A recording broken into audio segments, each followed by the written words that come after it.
Boa noite, hoje é 16 de setembro, é nosso encontro sobre a obra Aceleração, com apoio do GAP Filosófico. Na semana passada, a gente estava na parte sobre guisa introdução, no, na página 61, não é isso? 61 algarismo romano, acho que é essa mesmo. E a gente estava conversando sobre essa guisa, né, introdutória, do qual o autor conta-nos uma pequena alegoria sobre a questão do tempo e a ampliação do horizonte de possibilidades desse tempo, né, e tudo aquilo que norteia uma espécie de ethos, né, do capitalismo, onde o indivíduo, embora tenha uma abundância de tempo, ele não aproveita essa abundância de tempo, porque ele sempre vai ter que recorrer novamente a uma produção mais acelerada para repor toda a tecnologia que pede mais tempo, e aí entra em um círculo vicioso, a qual o indivíduo não consegue sair, né? Ele fica preso, e aí entra aquela questão, Alberto, que ele fala anteriormente sobre a camisa de força da sociedade, né? Ele faz uma referência ao Max Weber sobre a camisa de força da sociedade, e nesse sentido, a camisa de força da sociedade, o que prende o indivíduo à sociedade é a questão dessa temporalidade, né, a qual ele fica aprisionado, né, um tempo que se escorre, né, à medida que o espaço também curta, né, com as novas tecnologias e a aceleração de todos os processos de produção. Ele faz um paralelo do pescador e do cara rico, né, que indica ele, aí você pode, se você fazer a mudança aí, você consegue mais dinheiro para você ter lá futuramente ampliar a sua produção, tal, e aí depois você, quando tiver rico, cheio de dinheiro, você vai estar pescando sem preocupação. E aí o pescador, ironicamente, já mostra, né? Não, mas isso eu já estou fazendo, né? Então perceba que é uma alegoria, uma anedota aí bem interessante, onde ele coloca de uma forma ilustrativa, né, como é que funciona a sociedade da aceleração. Ao mesmo tempo, ele expõe uma espécie do ethos, né, fazendo aí a referência ao Max Weber, o sociólogo Max Weber. E aí, nesse sentido, tem um texto do Max Weber, eu vou ler ele rapidinho, não vou precisar nem mudar de página aqui para vocês,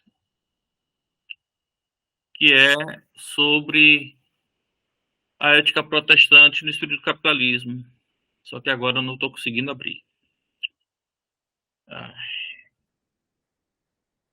Espera aí um momentinho.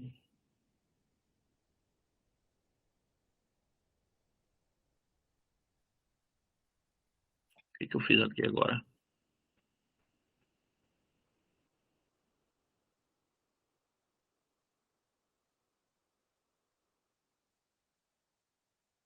Esse aqui, né?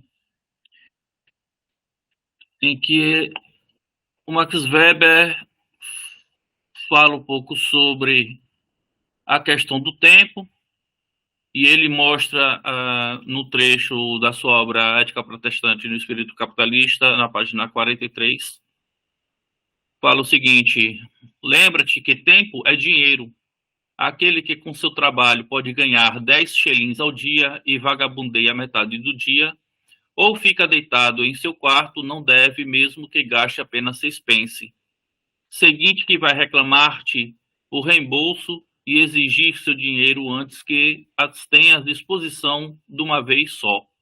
Isso mostra, além do mais, que não te esqueces das tuas dívidas, fazendo com que pareças um homem tão cuidadoso quanto honesto, e isso aumenta teu crédito. Guarda-te de pensar que tudo que possuis é propriedade tua e de viver como se fosse. Nessa ilusão incorre muita gente que tem crédito. Para te precaveres disso, mantenha uma contabilidade exata de tuas despesas e receitas.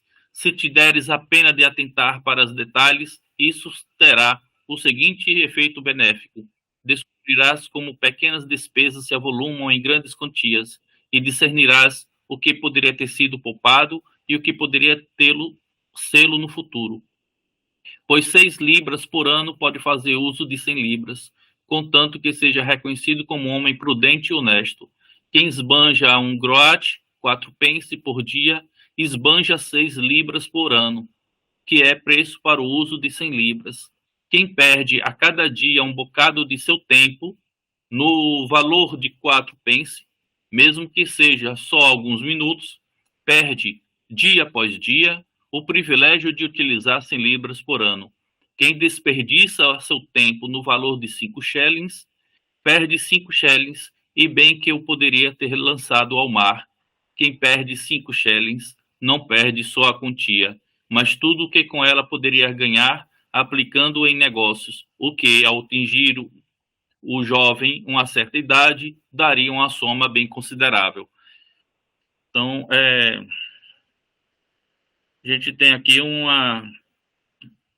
exemplo, né, de como funciona a questão da ética protestante no espírito capitalista, da questão relacionada ao tempo, né? O tempo é dinheiro. Você não pode perder tempo com o ócio, você não pode perder tempo com o sono, né? Você não pode perder tempo com a diversão, porque o tempo é dinheiro, né? Todo o tempo tem que ser dedicado à produção. E é exatamente isso que o personagem aqui do Rico tenta passar, né? Essa alegoria é interessante. Alguém quer comentar alguma coisa? Alguém fez uma outra leitura sobre essa guisa introdução? Quer comentar?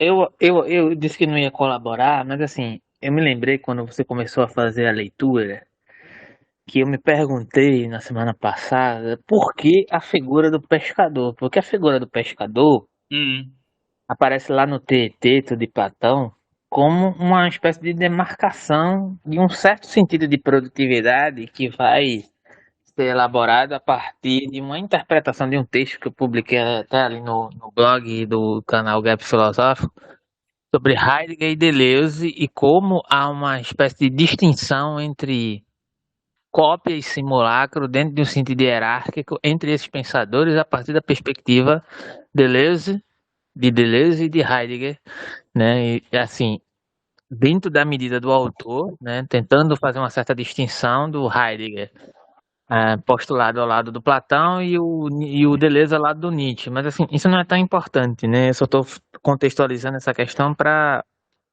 abrir alas para a leitura específica que eu achei aqui, que é acerca da figura do pescador, que eu uhum, acho que tem relação com isso, né, do sentido de aceleração, como essa abstração constante, essa busca constante pela aceleração, pela própria aceleração, né, como uma espécie de de continuidade de um certo processo de abstração, que é o que o Rosa me parece estar criticando aqui, mas que aparece nesse texto. Então eu vou para a leitura, porque eu acho que a figura do pescador, e aí como eu comentei no encontro passado, né? Me parece ter uma certa referencialidade em Platão, e justamente também pelo conteúdo desse texto, desse fragmento do texto ser um pouco alegórico, né? sim, Então, me parece, né? É só uma suspeita. Eu vou fazer a leitura aqui, tá? perfeito. Veja só. O texto diz assim, né? Deixa eu só achar o início aqui. A Você pode indicar a edição, por favor, Alberto, também, depois? edição de quê? desse livro do TT? Eu vou ler isso aqui. Isso está marcado no texto, mas o texto é um texto de um comentador que eu traduzi, que está no blog do canal. Ah, Mas as tá. referências do TT eu vou citar aqui na leitura, porque estão Perfeito. presentes no corpo do texto. Então veja só, eu vou começar por aqui, né? Isso é um recorte, tá? Só para deixar claro. Aí diz assim o comentador: no sofista, os interlocutores, por exemplo, o estrangeiro, o eleático e teteto, procurando definir os gêneros do sofista, ou seja, uma gênese, né? Um aspecto distintivo do sofista para o filósofo, né? Começam por praticar suas capacidades de divisão sobre uma espécie de objeto exemplar. Ou seja, vocês estão me ouvindo bem aí, né? Sim. Ou seja, um paradigma do sofista. Ou seja, é preciso estabelecer o paradigma do sofista para distinguir quem é sofista e quem é filósofo, né? Essa é a questão de Platão.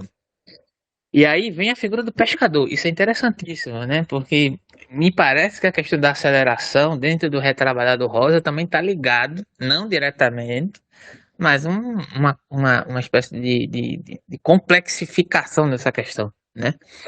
O pescador é escolhido como paradigma porque é visto como um exemplo de muitos atributos do sofista. É interessante, né? Então, Olha, que bacana. é interessante. Então, é isso, pô. Quer comentar basicamente isso aqui antes de eu continuar? Não, continue. Veja só. Incluindo o uso de subterfúgios para capturar aquilo que caça. Veja, a gente estava falando de uma coisa aqui que é a incessante captura de algo que parece que é incapturável, né? Me parece que é sobre isso também que a gente está comentando. Quer dizer, você, né, na verdade. Né? É porque eu me incorporo da situação. E aí prossegue o texto. As presas do pescador são seres vivos que se movem nas profundezas da água, enquanto as presas do sofista são seres vivos que vivem em terra. Vê que interessante isso, né? Vou repetir isso aqui. As presas do pescador são seres vivos, ou seja, tem uma legitimidade do pescador como uma atividade legítima. Isso para Platão, né? Isso na interpretação platônica, né? Enquanto os sofistas são seres vivos que vivem em terra, seres vivos domesticados, especificamente o homem. E aí cita-se a questão que você atribuiu, inclusive aqui em Weber, né? Jovens ricos e crédulos que o sofista pretende recrutar como seguidores através do poder de seu discurso. E aqui vem Platão especificamente 221b, tá? 221b, que é a referência oficial da obra. Platão. Dentro da perícia como um todo, metade era aquisitiva. Metade da aquisitiva era a tomada de posse. Metade da tomada de posse era a caça. Metade da caça era a caça de animais. Metade da caça de animais era a caça aquática. Toda a parte inferior da caça aquática era a pesca. Metade da pesca, isso é uma espécie de dialética platônica aqui, né? Sim. Uma espécie de subdivisão, né? Metade da pesca era a caça por golpe, e a metade do golpe era o anzol. E a parte do anzol que envolve um golpe que puxa uma coisa para cima a partir de baixo é chamada por um nome que deriva da sua semelhança com a própria ação, ou seja, chama-se pesca de arrasto ou pesca-linha, que é o que estamos a procurar. Repetindo, 221b. Aí segue o comentário. Eu não vou me estender muito não, porque eu acho que já dá para dar uma ideia do que eu estou tentando sugerir aqui acerca do texto do Rosa, inclusive. Né? Mas assim, eu acho que algumas coisas eu preciso continuar. O processo de divisão, e aí entenda-se divisão analogamente como alienação, e alienação como constitutivo do reconhecimento, e como uma processualidade de conexão entre reconhecimento e ressonância, tá? Aqui, mas como proposta, né? Eu não estou dizendo que eles estão falando sobre a mesma coisa. Estou fazendo alguns indicativos que parecem estar ressoando, né? E aí prossegue, né? O processo de divisão começa com os interlocutores a dizerem como lhes aparece o fenômeno do pescador, que é uma figura que o Rosa faz questão de enfatizar aí. Concordam que vem o pescador como um técnico, ou como um técnico, ou seja, como alguém que possui a própria técnica, uma expertise, isso é, um conhecimento e habilidade em relação a uma certa área de atuação que é a sua. E eu acho que esse é o ponto mais importante, na verdade. A definição do pescador parte então deste entendimento de base, através de uma série de divisões, que foi feita agora por Platão, inclusive, né? Em que o pescador é dividido de acordo com uma ideia de Tecné, né? Um atravessamento da ideia de Tecné. E para chegar a essa ideia, a Tecné é dividida entre uma perícia de produção, veja, isso é muito o que o Rosa está falando de certa forma, uma perícia de produção, uma capacidade de produzir o que ainda não existe e uma perícia de aquisição. E aí transita entre o Rosa, o Weber e vários outros comentários, né? A capacidade de tomar também, ou seja, de tautologizar na minha interpretação, o que já existe. Dentre estas, esta última é escolhida como a ideia mais pertinente para o pescador, como aquele que apanha o que já existe, ou seja, o peixe. Ou seja, o pescador é prioritário porque ele é capaz de aprender o que é consistente dentro da própria realidade. Mas aí prossegue, e aí eu já vou passar a palavra, tá? A divisão continua. A aquisição é dividida entre aquisição por apreensão e aquisição por troca. E aí está a distinção entre cópia e simulacro, entende? Em sentido prioritário para Platão, né?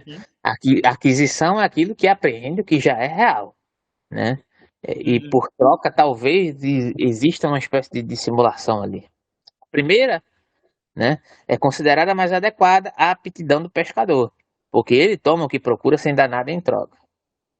A aquisição por captura é então dividida entre captura pela força, ou seja, numa batalha, e a captura por subterfúgio, ou seja, na caça, e esta última é escolhida como mais pertinente para o pescador, né? E aí já há uma espécie de reelaboração da questão, né?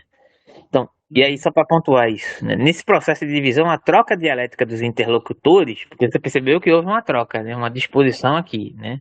Antes algo era mais legítimo e agora parece que não é tanto, né? Escolhe-se a espécie que corresponde ao fenômeno do pescador enquanto técnica, aquisição, e descarta-se a que não corresponde à produção, né? Então, só definindo, isso permite que a definição do pescador apareça numa linhagem que estabelece os gêneros do pescador como uma técnica de aquisição, como foi sugerido acima já no início, né? Então, o pescador é aquele aquisitivo que apreende o que é real, porque o real é improvável de ser dissimulado. Eu encerro aqui. Isso tem um desdobramento muito interessante, sabe? Mas eu só queria oferecer essa demarcação como a figura do pescador. Será que essa figura do pescador é à toa no que o Rosa está falando? Assim, enfim, é isso. Rapaz, você acabou me suscitando outro insight aqui. E quando você falou aí sobre a questão da captura, né? O pescador é aquele que captura, e aí o Platão, né, faz uma diferença entre o pescador que captura os seres vivos, né, os animais, e os sofistas que capturam os jovens, né? Você falou aí um pouco antes. E essa palavra de ser capturado eu acho interessante porque eu acho que tem alguma coisa mesmo. Eu acho, eu não parece ser à toa, não. É, agora, em relação ao termo captura, né? Pode ser, né? E aí uma interpretação própria minha de que ele faz um paralelo com o homem capturado pelo tempo, né? Esse homem submetido pela Eu acho tecné, que esse é né? exatamente o ponto. Eu acho que é exatamente esse o ponto. Submetido pela tecné, ele está Olha o inserido Murilo aí, ó. O no Murilo que é o fazer. questionador. O Murilo que é o questionador da ideia de simulacro e cópia, né? É muito interessante esse debate, mas desculpa te interromper, porque eu só ouvi o Murilo aqui e aí eu quis Não, responder. tranquilo. Só ia completar esse homem submetido pela tecné que o aliena, né? Então ele é capturado pelo fazer produtivo, né? Por esse essa temporalidade. Então, esse homem, ele é um indivíduo alienado, porque submetido pela técnica, né, em detrimento da produção. Então, ele meio que está sendo abocanhado, né? Ele é submetido a uma promessa, né? Essa promessa de riqueza, essa promessa de se dar bem na vida, e ao mesmo tempo ele perde esse espaço, né? E esse tempo que poderia ser utilizado como o pescador, né? Que está ali, está pescando e ao mesmo tempo está entrando aí talvez numa espécie de ressonância com a natureza, sem pressa, sem ser capturado pela técnica, ao mesmo tempo participando dela no ato do pescar. Eu posso estar viajando muito, mas é um insight que eu Não, não, acabei não, não. de ter agora. Eu acho que é por aí mesmo, mas assim, sem uma situação, assim, lógico que a gente vai colocar as nossas impressões, né? E as nossas Uhum, impressões podem estar equivocadas. Eu acho que a discussão é essa mesma, o ponto, né? uhum, Da questão da figura do pescador, até que ponto ele é capaz de reconhecer a própria realidade, até que ponto a própria atividade do pesquisador é, de certa forma, territorializada em um outro sentido. Que é uhum, justamente a problemática que o Deleuze coloca referente ao Heidegger, em detrimento de Platão e o Nietzsche, né? Mas enfim, uhum. isso é muito interessante. Eu venho, assim, oferecendo esse texto para algumas pessoas para, digamos assim, para a gente pensar mais especificamente essa problemática da cópia do simulacro, incluso o próprio Murilo aí. Não sei se ele quer comentar alguma coisa, se passa a palavra para a gente continuar no texto, porque eu acho que já deu uma boa provocada, né? É por isso que eu É. disse no encontro anterior. No encontro anterior, esse texto aí, por mais que seja curto, ele é denso, tem uma densidade aí, me Uhum. parece. É, é, exatamente. Alguém quer falar alguma coisa? Então eu continuo. Então vamos lá. Vai comentar alguma coisa aí, alguém? Então prossegue aí.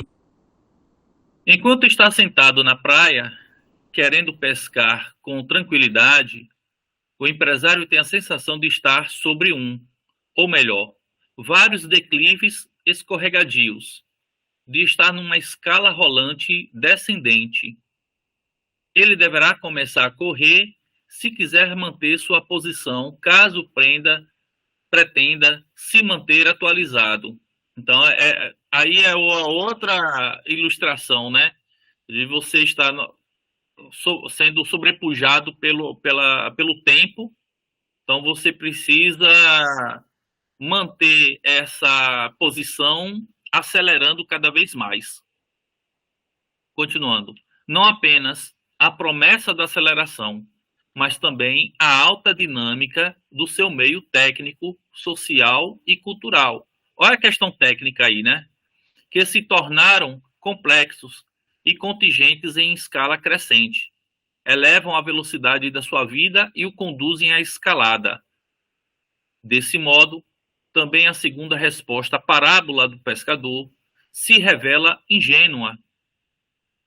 O empresário rico não pode simplesmente pescar como tem que fazer o pescador pobre. Ele até pode conscientemente tirar um tempo livre e dar-se ao luxo de gozar uns dias, raramente semanas, na praia, sem celular, internet e TV. Porém, paga um preço por sua estadia no oásis da desaceleração. O que o pescador fazia por falta de recursos assemelha-se a um luxo para ele, já que, quando voltar ao mundo, terá mudado e ele precisará recuperar o atraso ou se conformar com o retrocesso. E essa consciência deixa claro que entre o princípio e o final da história, não apenas o mundo social se modificou, como também a própria personalidade do empresário pescador. Ao fim do processo, ele está no tempo, de uma forma diferente da do princípio. Ele tem uma concepção diferente da relação entre futuro, presente e passado. O mundo futuro do empresário é radicalmente diferente do seu passado, enquanto o pescador, assim como o paciêncio da primeira história, sabe, a partir de sua experiência do passado, com que o contar no futuro. Horizonte de expectativas e espaço de experiência são para o pescador amplamente congruentes, enquanto para o empresário são extremamente distintos. Ele possui um sentimento diferente em relação à passagem do tempo, bem como outra representação do valor do tempo. Aí essa questão do tempo ele vai ser novamente retomado. Na outra obra do Rosa, Aceleração e Alienação, ele vai justamente dizer que a relação com nossa relação com o presente, o passado e o futuro, ela está se dando cada vez mais singular, porque o presente ele está se estreitando, né? É interessante isso. O tempo agora ele se estreita, você perde conexão com o passado, porque você tem que estar sempre atualizado com o presente, e o futuro ele é tão rápido que você não consegue se preparar para esse futuro. Então, você meio que está novamente nesse paradigma temporal, onde a sua relação com o tempo ela está sofrendo uma mudança tão radical que até isso vai se manifestar no corpo através das psicopatologias. Então, essa relação aí entre o passado, o presente e o futuro, ela está sofrendo uma mudança muito mais radical, né?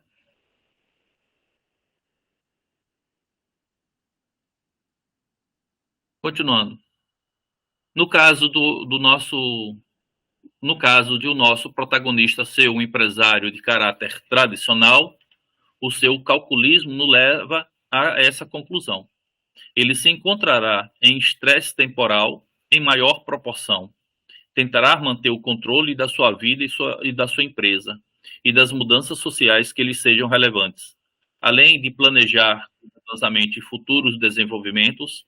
No entanto, quanto mais dinâmico o seu meio se torna, quanto mais complexas e contingentes suas cadeias de acontecimento e seus horizontes de possibilidades se afiguram, tanto mais difícil será manter o planejamento. Daí, talvez, nosso empresário se transforme mais uma vez. Ele renunciará à sua pretensão de controle e direção e se tornará um jogador que se deixa levar pelos acontecimentos. Alguém quer comentar alguma coisa?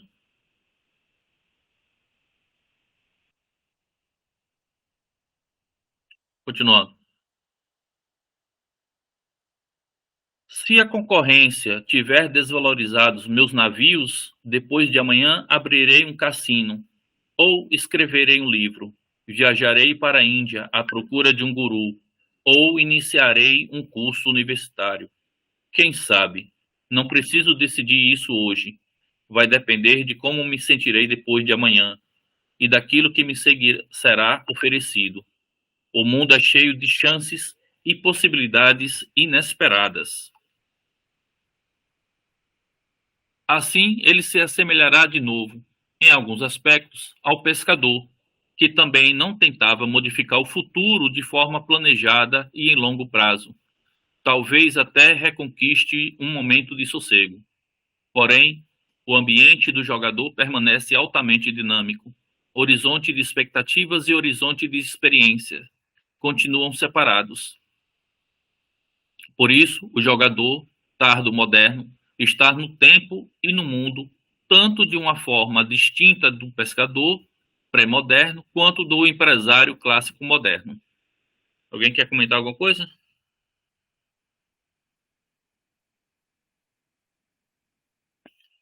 Então vamos lá. Mas veja, né? Deixa Novamente. eu deixar uma coisa registrada aqui, é porque eu compartilhei o grupo do Rosa ali, e aí o Lázaro, que é um brother nosso, defendendo, Ah, pô, eu li o Rosa, eu queria participar e tal, só que é muito cedo, porque ele só vai chegar mais tarde, mas, pô, bota fé. É isso. Beleza. Aí eu tava respondendo ali. Então, novamente, a gente vê essa questão do horizonte, né? Do horizonte da experiência e do horizonte da perspectiva, né?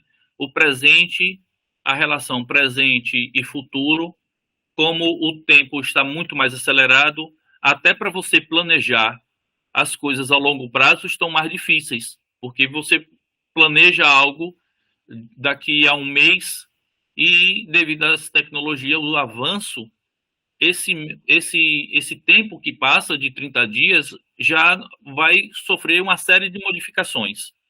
Então, você fica nesse esse horizonte de expectativa meio conturbado, meio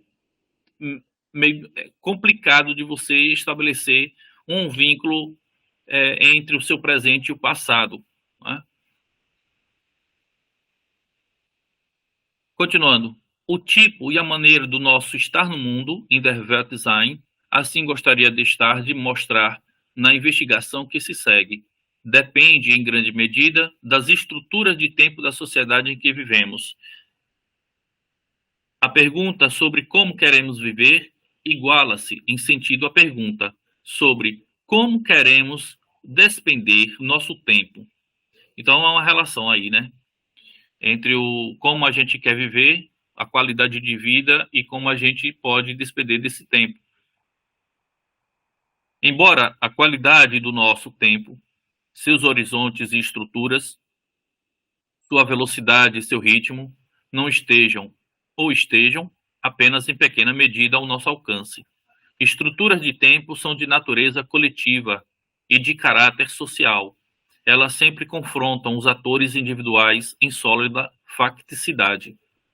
As estruturas temporais da modernidade, como será demonstrado, estão sobretudo sobre o signo da aceleração.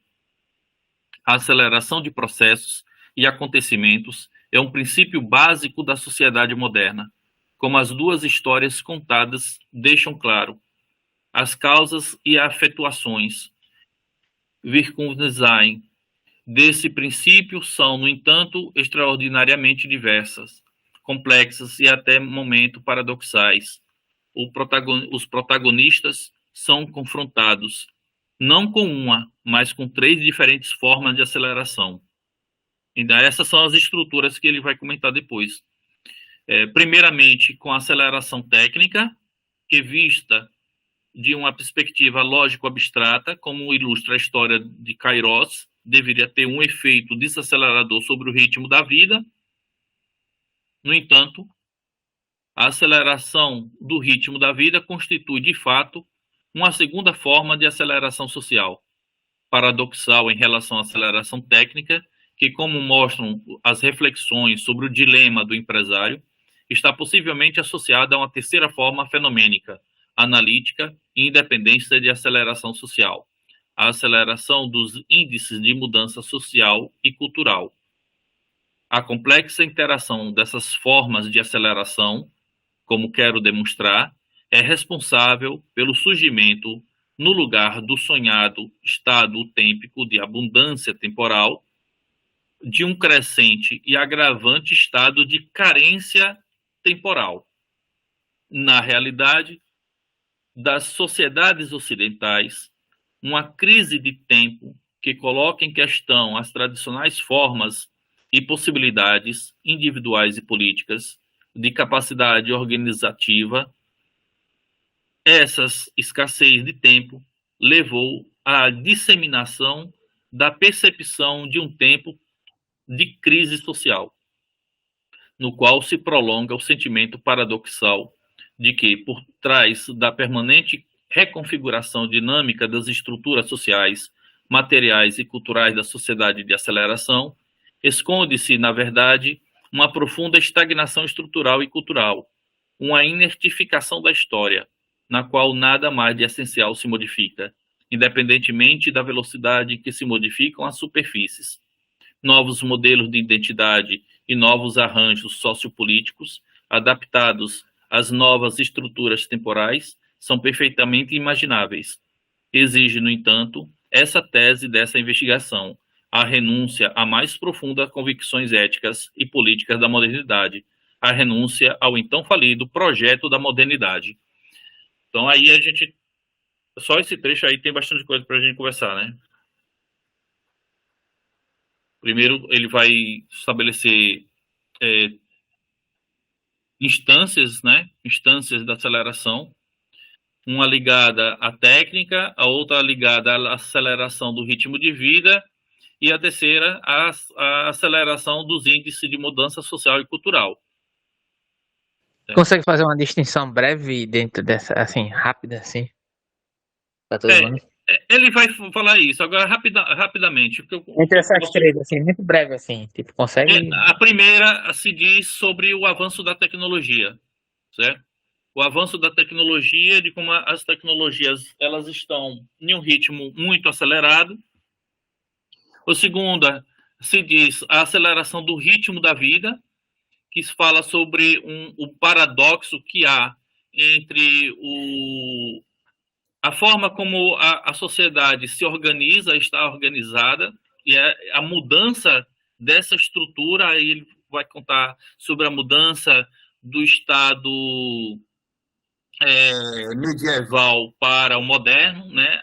A questão do horário, do tempo, de como o tempo era usado e tinha uma consonância com a natureza, né? A produção, né? A sociedade medieval que era meio que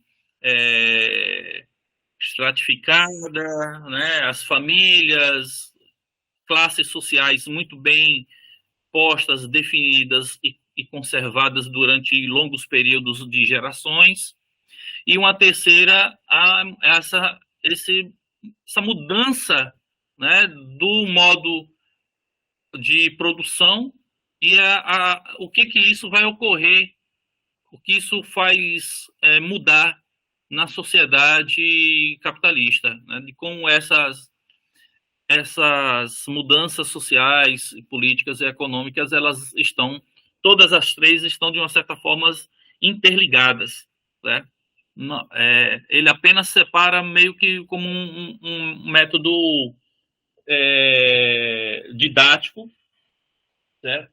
Mas que todas as três têm um papel fundamental no entendimento de por que a nossa sociedade é uma sociedade da aceleração, né? Quer dizer, como essas instâncias dessas mudanças sociais, políticas e econômicas estão no seio, né, dessa problemática da aceleração e da forma como a nossa sociedade está experimentando o tempo, vamos dizer assim.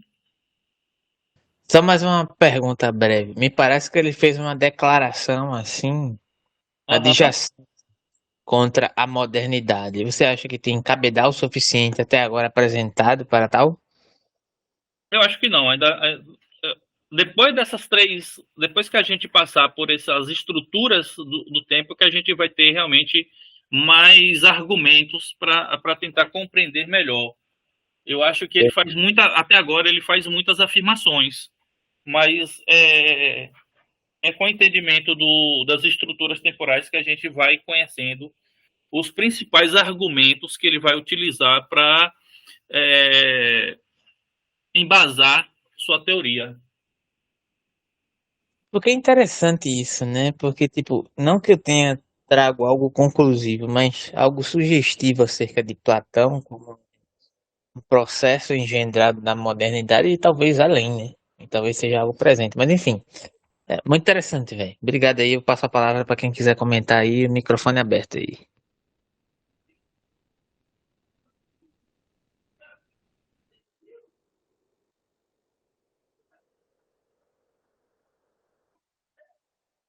Não, eu vou passar para o parágrafo seguinte, tá? Para ver se a gente adianta, então. A redação de uma tese de habilitação e, em seguida, de um manuscrito para um livro é, em muitos aspectos, também uma luta com o tempo e o relógio. O fato de tê-lo conseguido concluir de forma, como espero, aceitável, agradeço a um grande número de amigos conselheiros, parceiros de discussões e acompanhantes que me apoiaram de diferentes formas e contribuíram consideravelmente para os pontos fortes do livro. Pelos pontos fracos ainda restantes, assumo sozinho a responsabilidade. Gostaria de citar, primeiramente, Hans-Joachim Gigel, Klaus Dick e Axel Honneth, que, como examinadores, mas também, muito além disso, como parceiros de discussão e críticos de 3 diferentes perspectivas disciplinares, tiveram parte no aperfeiçoamento da minha argumentação e sempre me encorajaram e me mantiveram longe dos enganos do percurso do trabalho. Isso vale também para Fried Munkler, que me apoiou incomensuravelmente, em especial na primeira fase do esboço do projeto, e que disponibilizou um valioso fórum de discussões em seu colóquio de pesquisa. Devo a ele, portanto, um agradecimento especial. E aqui ele faz agradecimentos, são vários agradecimentos, as fundações, a universidade, amigos, certo? Nada que vá acrescentar a nossa pesquisa, é só agradecimentos mesmo ao pessoal, aos estudiosos, e a gente pode entrar então agora na introdução, que são estruturas temporais na sociedade. Há um trecho antes, que é do Habermas, que ele coloca: o que é a teoria social para realizar de próprio assemelha-se ao poder de foco de uma lupa. Somente quando as ciências sociais não mais inflamarem as ideias é que terá passado o tempo da teoria social. Jürgen Habermas. E aí a gente vai entrar, né? Estruturas temporais na sociedade. A convicção de que todos os eventos, objetos e circunstâncias do mundo social são de natureza dinâmica ou processual e de que tempo, portanto, representam a categoria-chave para toda análise adequada, tornou-se hoje quase um lugar comum nas ciências sociais. Então, é interessante, né? Ele vai chamar essas instâncias de categorias.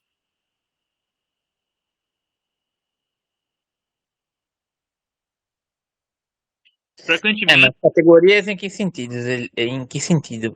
É uma coisa paralela a um certo kantismo? Porque, tipo, vê só, uhum. me parece que, tipo, eu só vou compartilhar uma impressão aí que você fale aí. Me parece que tem, tá citando Habermas, né? Me parece que tem um neocantismo envolvido aí, né? Tem exatamente, Já, Alberto. saca? Exatamente. Você foi no ponto. Também eu penso, é o que eu imaginei também, a primeira vez que eu li esse trecho. No entanto, é como se a referida disciplina até agora não soubesse muito bem o que fazer com esse conhecimento.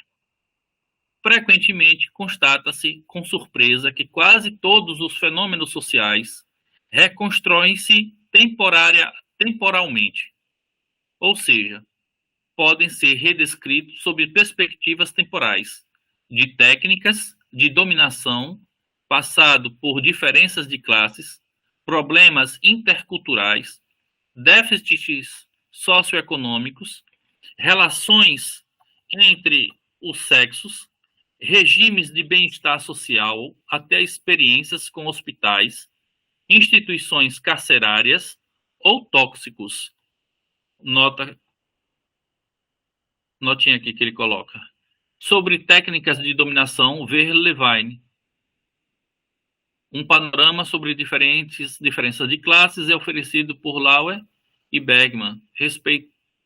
A respeito de tempo e multiculturalismo, ver Levine, né? Levine. E Marshall. Discute a relação entre estrutura de tempo e desenvolvimento. Sobre as relações entre os sexos, ver Houghton e Cravero Shaw, ou Tronto. Garhammer analisa a relação entre modelos temporais e regimes de bem-estar social. A respeito dos últimos 3 temas, vê Zerubbabel Brown e Flaherty. Então vamos lá. Rapidinho, Nelson. Rapidinho, Claro. assim, breve. É meio complicado empregar um projeto de de uma superação da modernidade, pegando Habermas e Kant como referência, né? Tu não acha, não? Rapaz, aí é que tá a questão. Eu acho que ele tá utilizando esses atores justamente para depois vir com a crítica. Ótimo que seja, mas assim, é meio que um labirinto inescapável. É só pra Aham, ressoar isso, tá ligado? aham. É porque é o cara que da escola de Frankfurt, né? Querendo ou não, sempre vai ter um pouco dessa influência, né? Não, é porque a questão é justamente essa, né? Aham. Assim, o trabalho do Eu não tô Rosa. ouvindo, não, Roberto. O som tá ruim. Lascou. Algum E problema agora, tá com o som? ouvindo? Tá ouvindo? Agora sim. Não, é porque me parece uma problemática inexorável, principalmente da terceira, da segunda para terceira geração de Frankfurt, que é esse apego com Kant para, digamos assim, para determinar um campo ético, epistemológico, que às Aham, vezes parece meio assim, inócuo. Mas assim, não estou dizendo que é o caso, mas assim, tem um flerte ali, né? Na questão aham, de trazer o aham. Habermas, trazer o Kant. É. E aí eu acho que às vezes esse não é o caminho, mas é algo próprio da escola de Frankfurt, que talvez seja uma continuidade e talvez seja algo que eu acho que tem coisas muito interessantes no Rosa, como uma superação dessa impressão de limitação Aham. que eu estou percebendo aqui agora. Não estou dizendo que há essa limitação, mas mesmo que haja essa limitação, mas tem indicativos muito interessantes que podem ser utilizados para além dessa compreensão, assim, digamos assim, Sim. majoritária dentro dessa escola, né? Dentro dessa escola que eu digo, não é dizendo que as escolas são iguais ou que os pensadores são iguais, mas que tem um campo de habitação ali que é meio que ressoa com uma reverberação do neocantismo que termina se postulando como algo, como um parâmetro ético. Eu percebo isso, não sei se eu estou Aham. errado, se eu estou muito Eu acho que equivocado. é uma influência muito forte mesmo. Ah, vamos lá. Essa constatação permanece, no entanto, via de regra, sem consequências.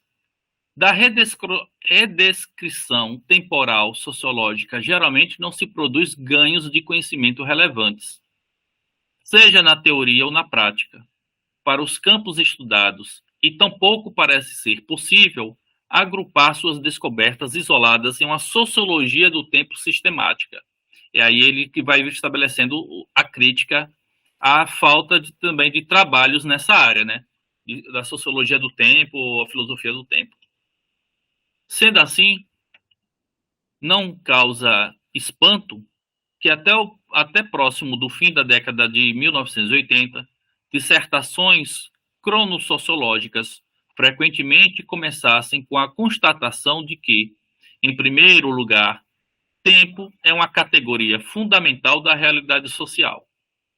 Em segundo, de que até o lançamento do trabalho em questão não havia uma sociologia do tempo digna de menção, fato que o respectivo autor ou autora pretenderia mudar.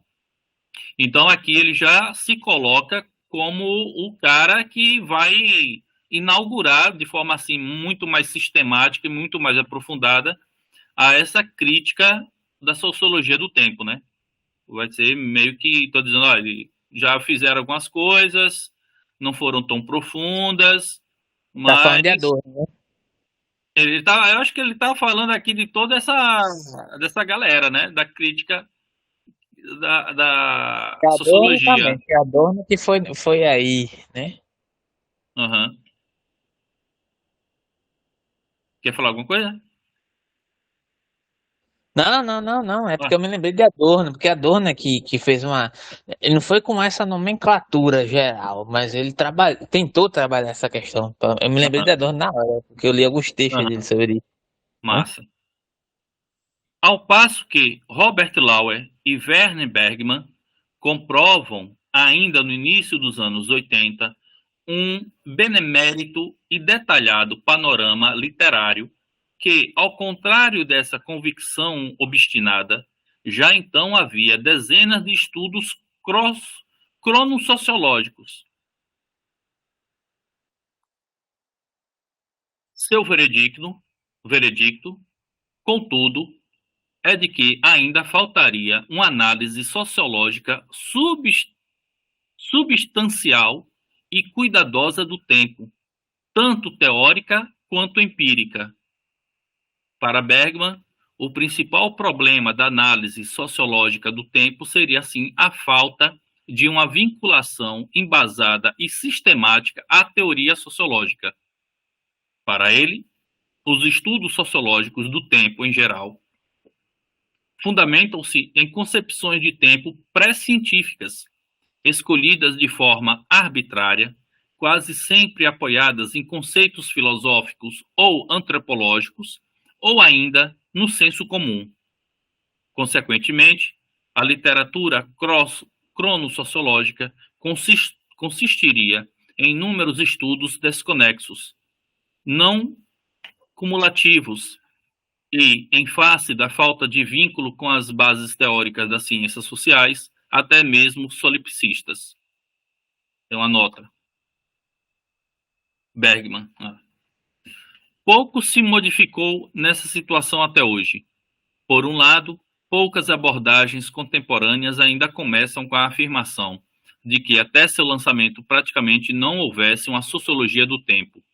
Em vez disso, elas quase sempre começam com uma visão geral, muitas vezes cronológica ou ordenada por subdisciplinas, sobre as quais importantes e isoladas pesquisas sobre filosofia e sociologia do tempo, as quais são consideradas dissociadas ou insatisfatórias. No entanto, o que a segue é com frequência mais uma abordagem solipsista, geralmente com vinculações seletivas a autores e teses que deem suporte à respectiva argumentação. Como resultado, podem-se agrupar as pesquisas existentes em ciências sociais sobre o tema tempo, preponderantemente em 3 categorias. Na primeira delas, encontra-se um número incrivelmente grande de trabalhos que, em forma de visão geral, tentam sintetizar as reflexões até então existentes sobre sociologia do tempo e sistematizá-las, a partir dos mais variados pontos de vista.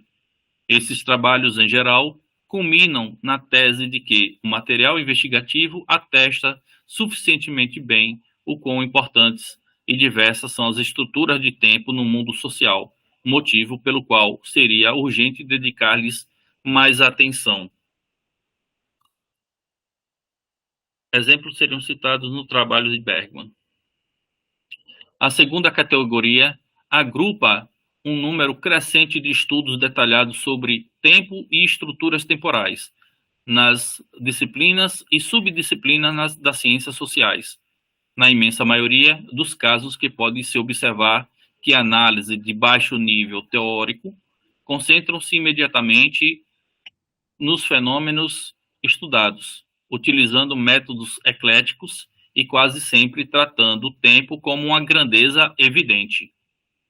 Por fim, a terceira categoria, ao contrário, compreende uma série de análises do tempo orientadas para a teoria que se esforçam pela clarificação sistemática de um conceito de tempo sociocientífico e sociofilosófico, atingindo com isso um nível tão alto de abstração teórica, imanente que a análise de fenômenos empiricamente relevantes não apenas sai de foco, como também corre o risco de se tornar irrealizável.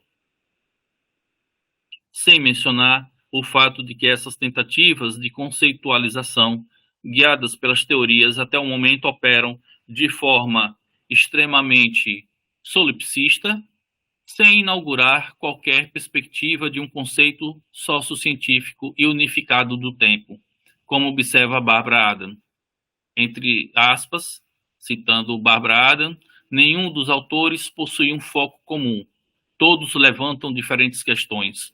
Não há 2 teóricos que tenham o mesmo ponto de vista sobre o que significa tornar o tempo central para a teoria social. Não há placas de orientação nesse labirinto de caos conceitual.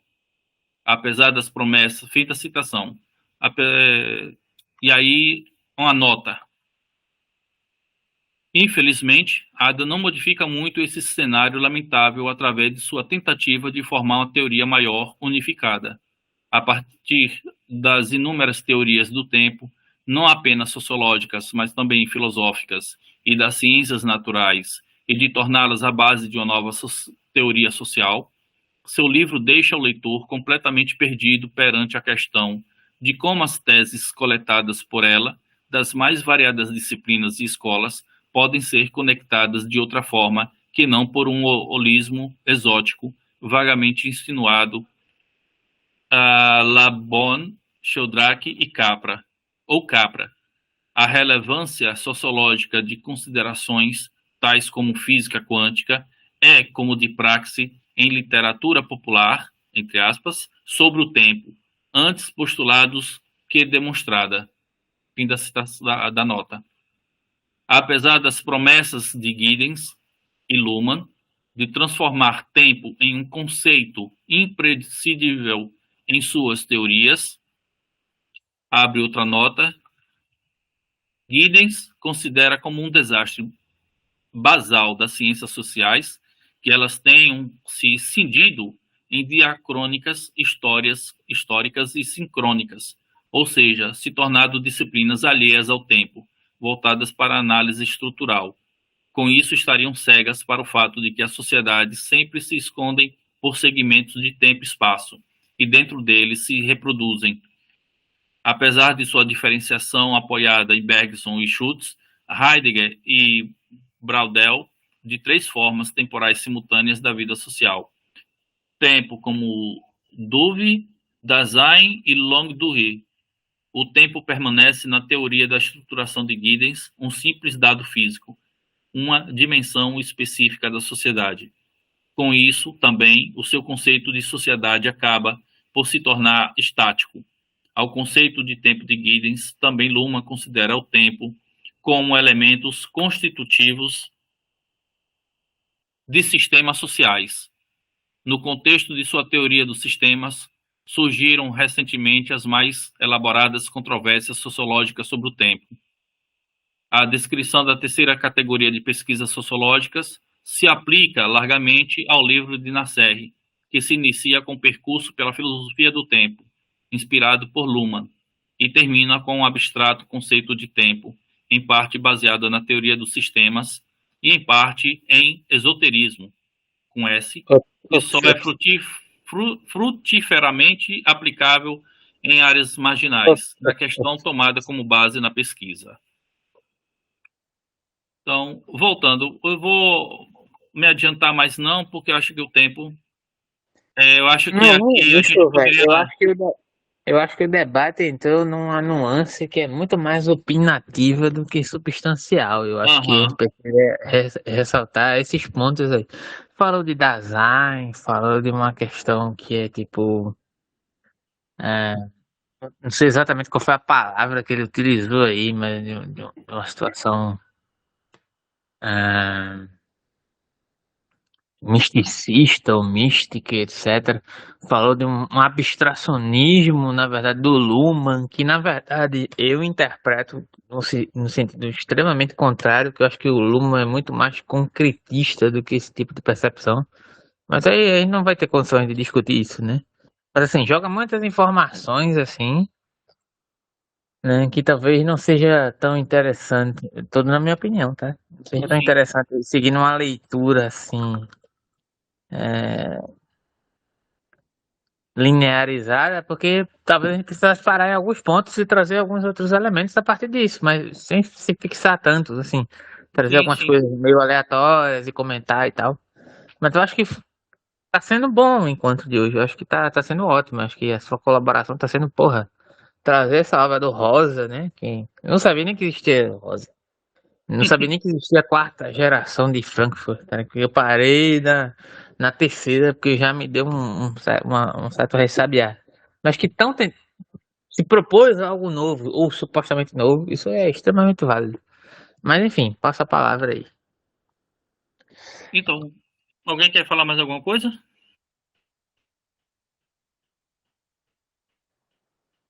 Então, Tem tanta basicamente, gente o que aí ele na quer sala, dizer... né? Tem tanta gente aí Oi? na sala, ninguém comenta nada, né? Parece que é. Fica à É, gente, vontade. pessoal, fique à Eu vontade tinha aí. algumas coisas para comentar, mas eu me distraí divulgando o trem para amanhã. Aí eu não tenho como comentar. Então, mano, eu Minha senti falta de ignorância não você, porque tipo permite é o seguinte, comentar, não. o Marzo vai falar. Mas, Não, Marzo, não vou não, rapidinho, Alberto. rapidinho. Você já falou, você já deixou Não, meu um cérebro minutinho, um travado minutinho. aqui. Não, um minutinho. Porque, tipo, o leitor tava, a gente tava discutindo justamente a questão daquele texto um pouco mais metafórico, alegórico. Aí eu trouxe algumas questões acerca do Platão, né? Aí eu sinto falta de você, porque você estava envolvido nessa situação, né, leitor? E aí você precisou sair, etc e tal. Mas fica à vontade aí, Márcio, para falar. Não, Alberto, o que eu ia falar é que minha ignorância nem permite comentar nada. Você trouxe questões incríveis aqui que travou meu cérebro. Tô aqui. Vou abrir uma cerveja para poder conseguir pensar nisso. Professor, obrigado por hoje, viu? Valeu. Eu só queria pontuar essa problemática que ele coloca da falta de materiais, teses substanciais com a relação de tempo. E ele faz aqui apenas menções, né, de alguns trabalhos com uma certa relevância, mas que pecam em profundidade. Outros, ele diz que falta um rigor metodológico mais profundo.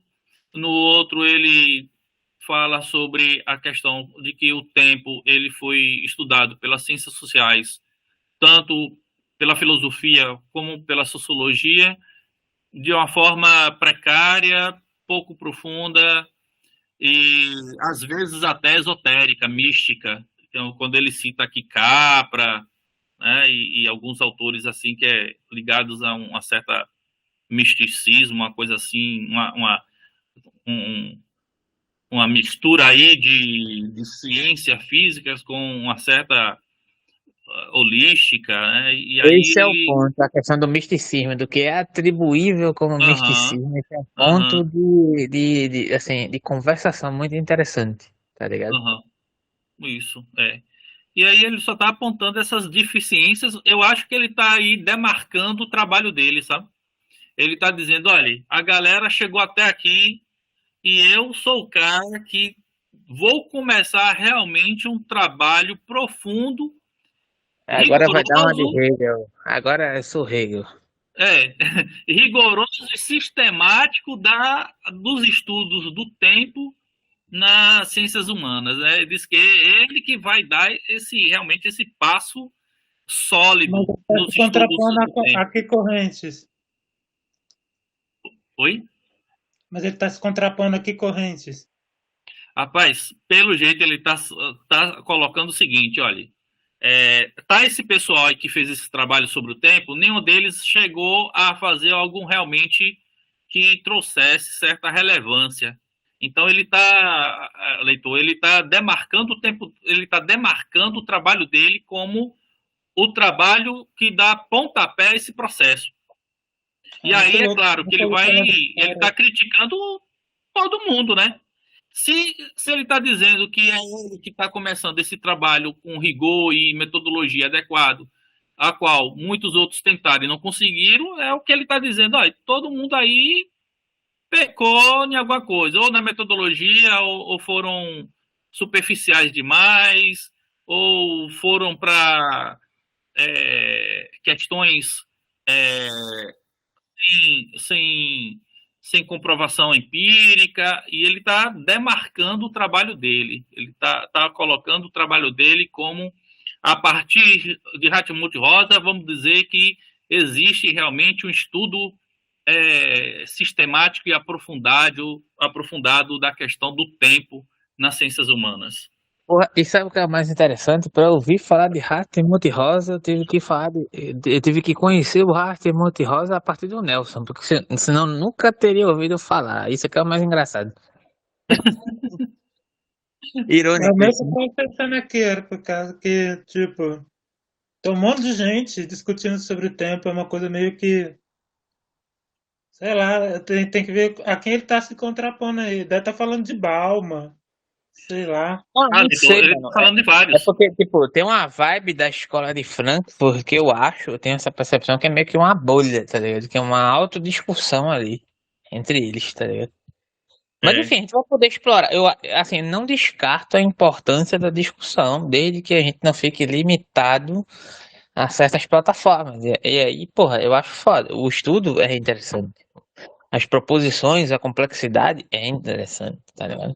Agora, lógico Uhum. que a gente não fique circunscrito numa espécie de bolha dialógica de onde a gente não pode perfurar, tá ligado? Aham, aham, Sabe? aham.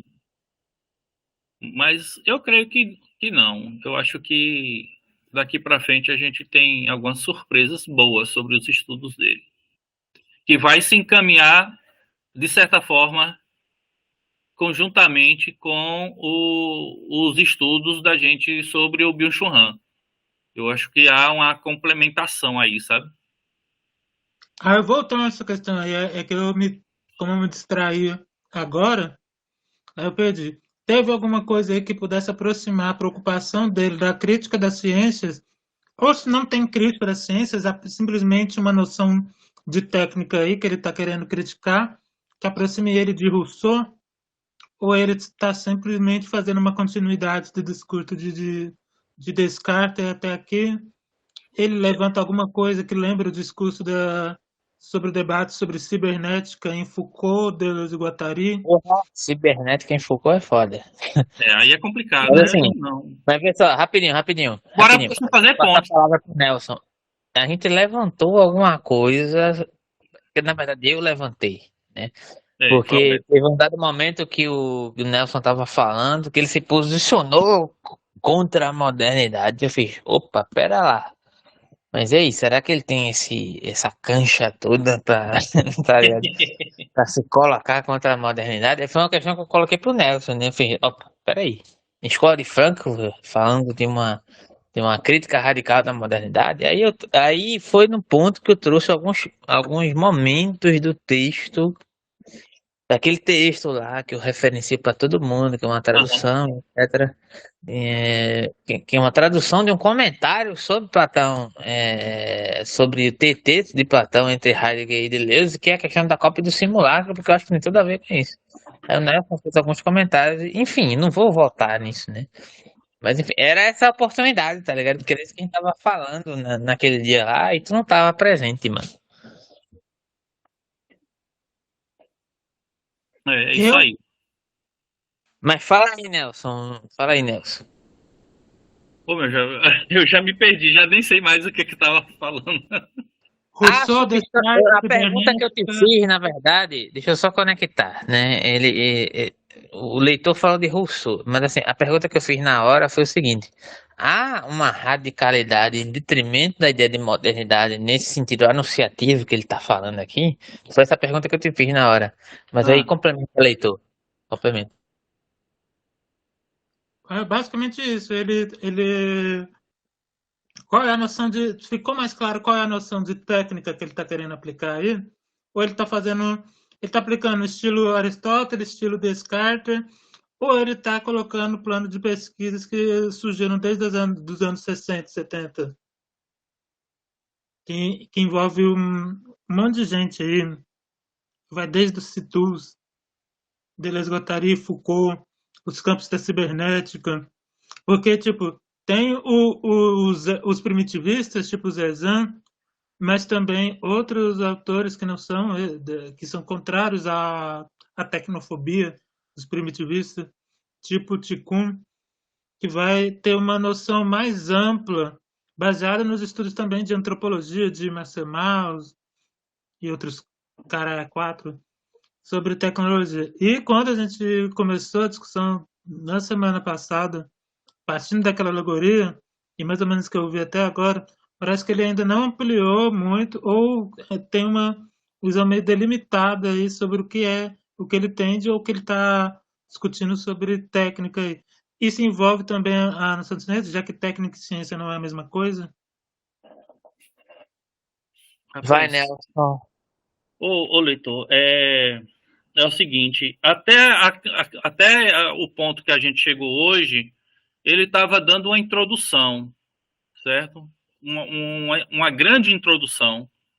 Primeiro ele abordou ali a questão da modernidade, né, do período moderno, o entendimento, e agora há pouco ele estava falando da técnica. A técnica para ele, eu percebo uma certa influência sobre as concepções de Tecne do Heidegger, mas eu posso estar enganado. Não é bem uma negação da técnica, certo? Mas uma crítica sobre as implicações da técnica na sociedade moderna, certo? Do que a técnica. E quando a gente fala de técnica, necessariamente a gente também fala de ciência, né? E dos avanços Isso, de tecnológicos. certa forma, está justificando a ideia do pescador, que na verdade é uma justificação que o Heidegger faz da noção Aham. platônica, tá ligado? Que a gente Bom, trouxe no início. exatamente, eu acho que é nessa visão, certo? É o que eu posso te adiantar Espero que ele não se feche em até agora. Heidegger. É o que eu posso te adiantar até agora, é isso. Eu espero que ele não se feche em Heidegger. E aí, Tem o autores interessante, sabe o que é interessante também? Porque dessa Ah. perspectiva, o Deleuze que traz isso na lógica do sentido, eu não vou lembrar a seção, mas ele traz exatamente essa discussão, né, sobre o que é importante dentro da concepção de cópia e simulacro entre Heidegger e Nietzsche, no sentido da defesa de Platão ou do ataque de Platão, tá ligado? Mas assim, isso é uma coisa meio interminável, mas assim, eu acho que você conseguiu administrar de uma maneira interessante o texto do Rosa, mediante as nossas provocações. Mesmo o leitor, de maneira tardia, chegando aí, já chegou com os dois pés na porta, o que também é muito legal, tá ligado? Mas você fica à vontade aí pra dialogar ou pra encerrar, sei lá, tanto faz. Mas assim, Beleza, eu acho massa. joia, joia. E eu que agradeço, porque uma coisa é a gente ler uma obra que ainda não concluí. Eu meio que estou quase caminhando com vocês. Então, as perguntas e as questões que vocês colocam é bom para mim, porque me faz rever algumas leituras e eu tenho que procurar outras explicações e outros entendimentos. A gente passou muito do horário, viu? Vamos lembrar o pessoal que vai ter uma live sobre Hegel amanhã de 15 horas. Hegel e Isso, reconhecimento. 15 horas. isso. Vamos lembrar o pessoal aí. Pronto, pessoal. Ficam todos convidados, certo? Até para entender a questão da ressonância, eu acho que é bom compreender o conceito de reconhecimento em Hegel. Eu mesmo estou extremamente ansioso para saber mais sobre esse conceito. Então, estão todos convidados, se puderem, compartilhem, chamem outras pessoas, certo? Convidado, tá? Então no grupo vai Aberto. ser compartilhado lá. No Isso, grupo sobre arqueologia e filosofia e arqueologia do sofrimento psíquico. beleza. Então, Já que acho que tá a gente fazendo pode concluir propaganda aí, aqui. eu anunciei a minha aí também, ó. É o que, leitor? Já que estão fazendo propaganda aí, anuncia a minha live também aí. Anuncia aí, anuncie você. Tá. Mas Convidei. amanhã, às 7 horas da noite aí, vamos falar sobre Kafka e a potência destituinte. A potência destituinte aparece em textos de Blanchot desde os anos 60, mas virou um tema recorrente desde as revoltas da Argentina ali de 2001, que é a nova configuração da política. Aí a galera está rastreando a questão da potência destituinte desde Benjamin e Kafka. O mais Mas todo mundo importante, odeia Frankfurt, como é que então não chega vai lá? ter nada de Hartmut. Qual é Então, o arroba? Qual é o arroba? @leitor subversivo. Vocês podem Exato. correr atrás dele. Não Isso, tem erro. pronto. Então, vamos concluir aqui. Obrigado, boa noite. Valeu, Nelson. Amanhã Até temos. amanhã, às 15 horas, para falar Isso, sobre o Hegel. isso, joia. Valeu, pessoal. Um abração. Valeu, pessoal. Boa noite. Boa.